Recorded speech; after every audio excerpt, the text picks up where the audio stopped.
And as happens every Thursday, we are joined by our health correspondent, Linord Moudou. And today, you're going to tell us about this very serious infection. You have some things to talk about that I can't properly pronounce. You can't pronounce it. It's very easy. Schistosomiasis. Yeah, go ahead. Very easy. Public health officials are hoping that recent scientific progress will lead to new treatments for snail fever or schistosomiasis. Researchers have completed the genetic blueprint of 2 species of parasite that causes the disease. Malcolm Brown reports. For the 650 million people said to be at risk of contracting schistosomiasis, the simple act of bathing can lead to chronic illness, even death. The tiny waterborne parasites burrow through the skin, reach adulthood and lay eggs inside their human host. Now, after 4 years of work, decoding the DNA of the most widespread of the parasites, Schistosoma mansoni, researchers at the University of Maryland are looking for ways to beat it. Professor Najib El-Sayed helped to lead the transatlantic project, which had teams in the US and the UK. He says he's hopeful that the research will open the door to new treatments, perhaps even a vaccine. Essentially, you have a catalog of opportunities that you can pick and choose from and pursue in the lab with more directed studies. Further studies have already produced what Professor El-Sayed describes as some very promising leads. We were able to identify several drugs that are used in humans for other purposes that may potentially work against the parasite in theory. And that's very important because being able to repurpose drugs is a very cost-effective strategy. So far, a cheap drug called praziquantel has been used. Although the drug's effective, it does not prevent a person from becoming reinfected. The human host.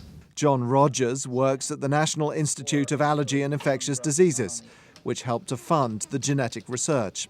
He warns that having just a single treatment option poses potential risks. The problem any time that you have a single drug is that the likelihood of resistance increases enormously. So there is a risk out there, a potential risk, of resistance to this drug. If that arose, you would have no treatment for schistosomiasis.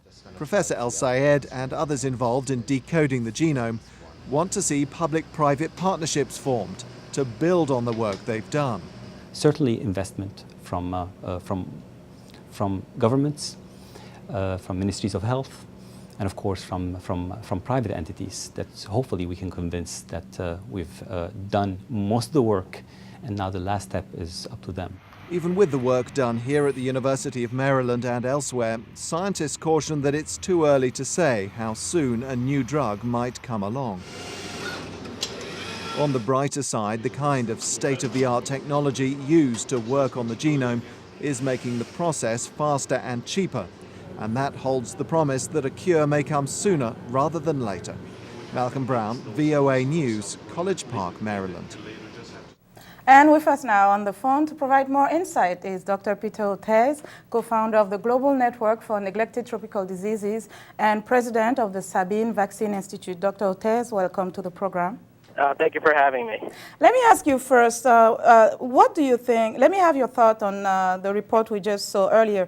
Do you think the ability to decode the DNA of schistosomiasis is a step toward the total eradication of the disease? You know, it's certainly a step forward. You have to remember, schistosomiasis, which many people, especially in Africa, refer to as bilharzia, is probably the most important infection you've never heard of. So there's so much attention on HIV/AIDS and malaria. This is a disease that's every bit as important, but has just not gotten the attention of those other killer diseases. This infection occurs in over 200 million people, with 90% of the cases in sub-Saharan Africa, and that's part of the problem because they only afflict the very poorest people in the world. They have not, in the past, benefited either from adequate treatment or new research and development. Now, presently, what does it entail in terms of treatment and even prevention of this condition, whether it's cost or drugs? Well, we've, at the Global Network for Neglected Tropical Diseases and the Sabine Vaccine Institute, we've taken a two-pronged approach. First of all, there is a drug that's available. It's called praziquantel. It does a very good job at actually removing the worms, killing the worms, and providing temporary cures. And that's very important because what we've found is that this schistosomiasis will actually increase a woman's susceptibility to HIV/AIDS because they cause lesions in their genital tracts. They actually cause bladder cancer, so the leading cause of bladder cancer in Africa is actually caused by schistosomiasis, and they cause devastating effects to the liver and the intestines. And a lot of those could be reversed or prevented by treating people annually with a drug called praziquantel that only costs 8 cents a tablet. So imagine we've actually deliver the drug with all of the interventions that go with it, it's 32 cents a person per year. So for a tiny amount, we could have a huge impact by maximizing treatments with these drugs.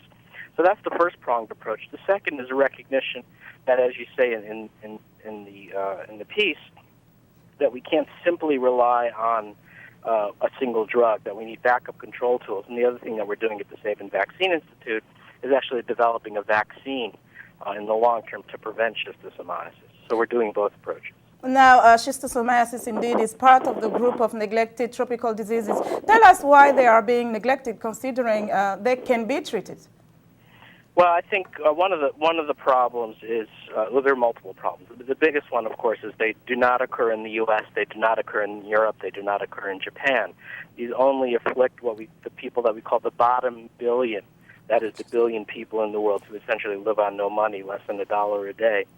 And so these are voiceless people. I've written a book which just got published called Forgotten People, Forgotten Diseases that recently came out that really points to the fact that because there's no affected population in the U.S. or Europe, there's really nobody to advocate for these diseases, and that's a major reason for the neglect.